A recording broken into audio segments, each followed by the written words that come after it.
La Gestronia, ou lilas de Perse. Périodiquement, ils perdent leur cime, parce qu'ils ont le gros avantage de servir de paratonnerre. On appelle ça la main de Bouddha. Dans un mois, il sera un peu plus présentable. Mais ça a exactement le goût d'un citron. Ça a la grandeur d'une main d'enfant. C'est assez rare, effectivement, enfin ici en France, que les camélias fructifient. Vous n'êtes pas le seul, tout le monde découvre avec des fruits de camélia. Chez nous, les camélias, ils sont hauts comme ça.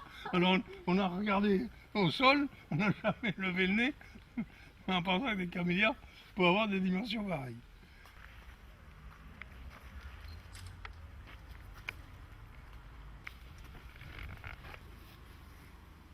Ça a été aménagé par Madame des Jaubert, justement. Votre orangerie. Oui. C'est peut-être la dernière de l'été. Ça s'appelle, cette espèce, c'est la cuisse de nymphe émue.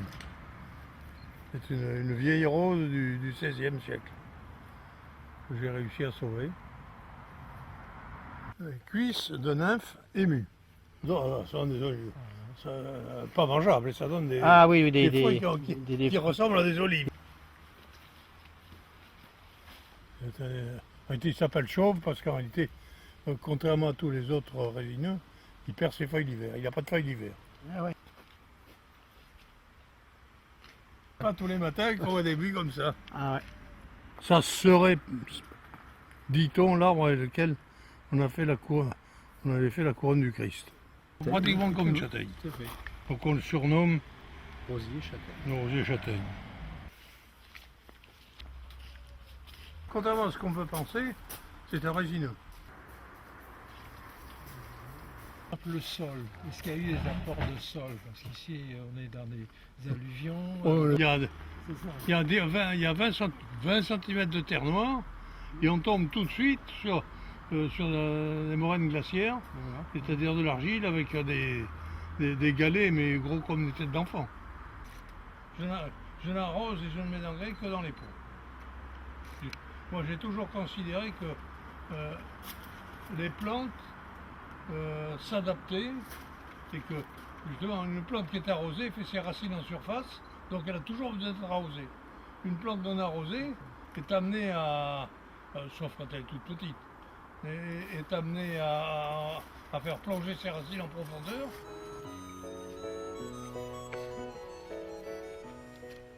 Cette dame est la fille de quelqu'un dont la Révolution française a fait un peu je ne vais pas dire, et la fortune et la célébrité, en ce sens que, pour des raisons qu'on n'a pas toujours complètement élucidées, il a été munitionnaire alors qu'il était d'origine suisse, il a été munitionnaire de l'armée française. Bon, sa fille, donc mademoiselle Eugénie Delachaux, a épousé monsieur des Jaubert, qui était consul de France à Naples, dont elle a eu 2 fils et une fille. Son mari est mort relativement jeune, ses filles sont morts autour de 30 ans, et sa fille, qui a vécu un peu plus longtemps, est morte également avant elle. Donc en réalité, n'ayant pas d'héritier direct, et étant pratiquement assez éloignée et de la famille de son mari qui était suisse et de la sienne qui était belge, elle s'est intéressée à son filleul qui était le fils de son régisseur dans sa maison d'Orsay à côté de Paris, et au moment de sa mort elle lui a donc laissé ses propriétés de Saubus. Madame de Jaubert a vécu à Saubus les 20-25 dernières années de sa vie, où elle a contribué à pas mal de choses. Les choses les plus importantes, c'est effectivement le pont, pour lequel elle a donc fait un legs de 400 000 francs, et qui a en plus nécessité une transformation assez complète du bourg, puisqu'à l'époque, ce qui est la route départementale, était une maison qui abritait à la fois le presbytère, l'école, et donc Madame de Jaubert a acheté là une maison qui a été rasée en 1956, je pense, pour construire la mairie actuelle. Ce trou il a été fait par un monsieur Delachaux qui se piquait un peu d'être un scientifique, etc. Et donc il passait une longue vue pour observer le soleil. Extraordinaire. Pas de l'œil, c'était ouvert. Oui.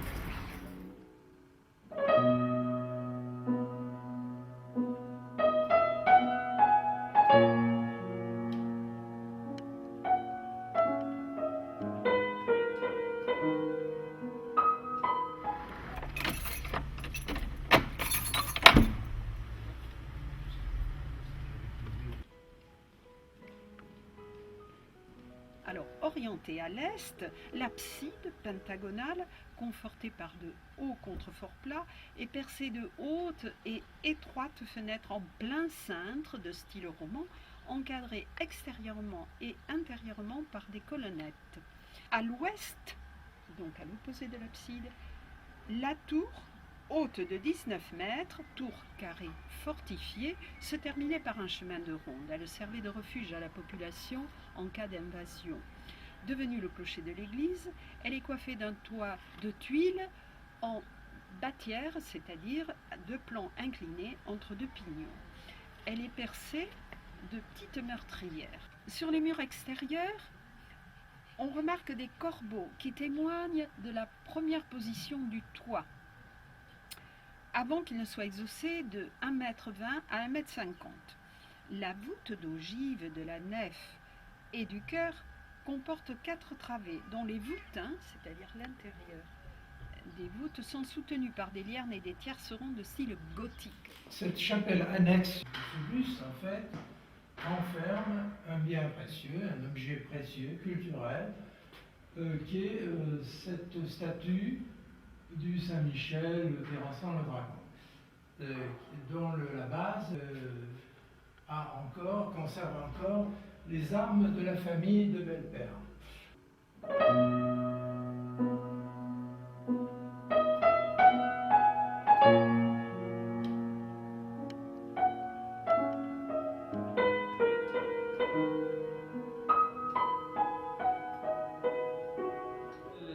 Dans le village de Saubus, il y avait 2 endroits où on pouvait protéger les populations du village de Saubus. C'était le dernier étage de la tour de l'église de Saubus, où il y a encore d'ailleurs une petite pièce qui servait à la défense. L'église de Saubus était fortifiée. Les fortifications ont été progressivement masquées par des restaurations successives. Et l'autre endroit, bien sûr, c'était le château de Belpère, qui est ici, et qui est tout proche, bien sûr, de l'église. Alors certains disent qu'il y avait un souterrain qui rejoignait l'église à Belpère.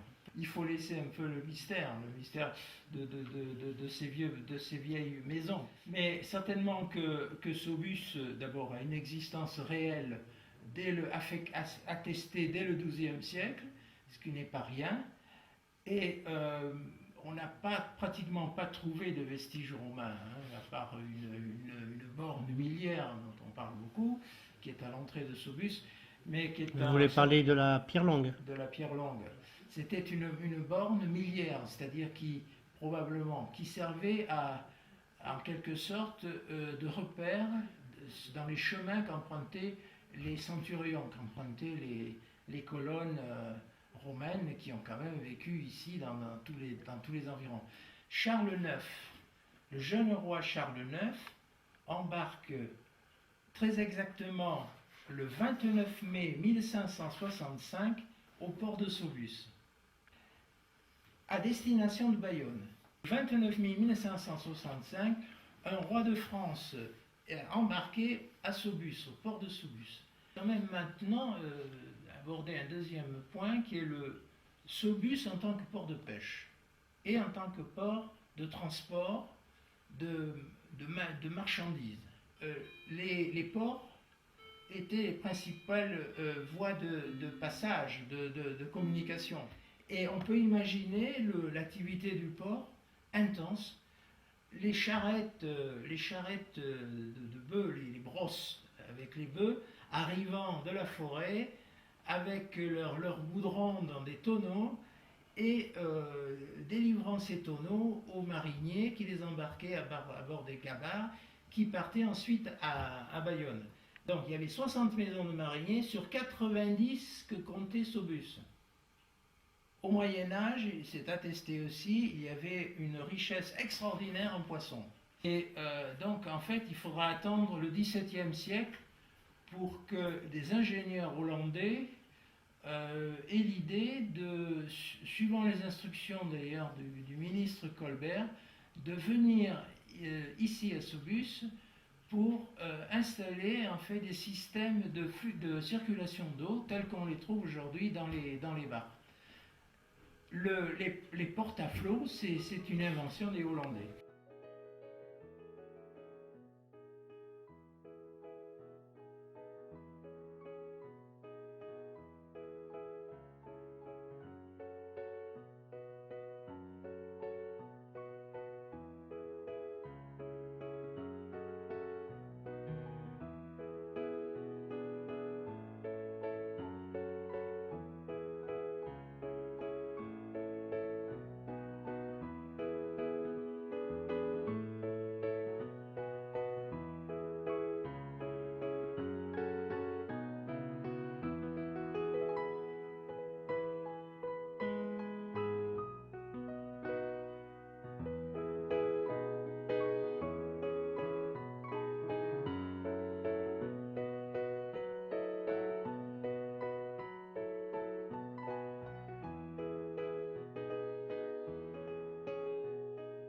La problématique de toutes ces barthes, c'est la jussie. Plante invasive qui aime beaucoup l'eau et très difficile à éradiquer. Donc là aussi nous avons, comme vous allez le voir, un canal central qui sert à l'écoulement de toutes les eaux. Voilà, quelques chevaux, quelques vaches qui paissent tranquillement au milieu de ces immenses prairies. Libre parcours. 600 hectares pour eux, 350 animaux.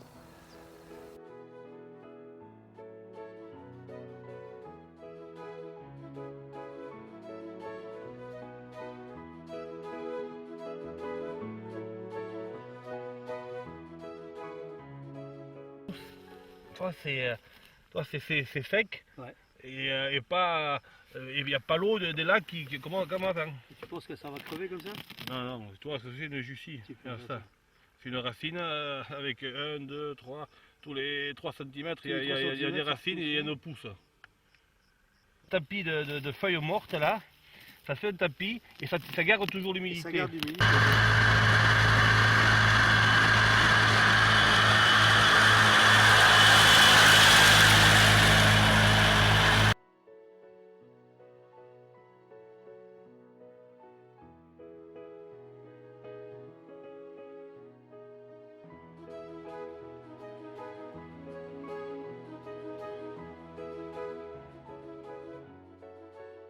On a passé 3 jours et 3 jours faire sécher, remballer, évacuer, oui 3 jours oui.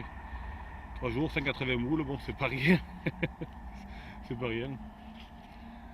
Mais bon ça nettoie quand même. Puis bon il fallait voir, il fallait essayer de faire quelque chose pour voir si de faucher l'herbe vous pouvez reprendre le dessus ou pas. Donc il fallait faire un essai. Il faut faire un essai. Les cabanes, il y en a 1, 2, 3, il y en a 4. Il y a 10 points de chasse ici.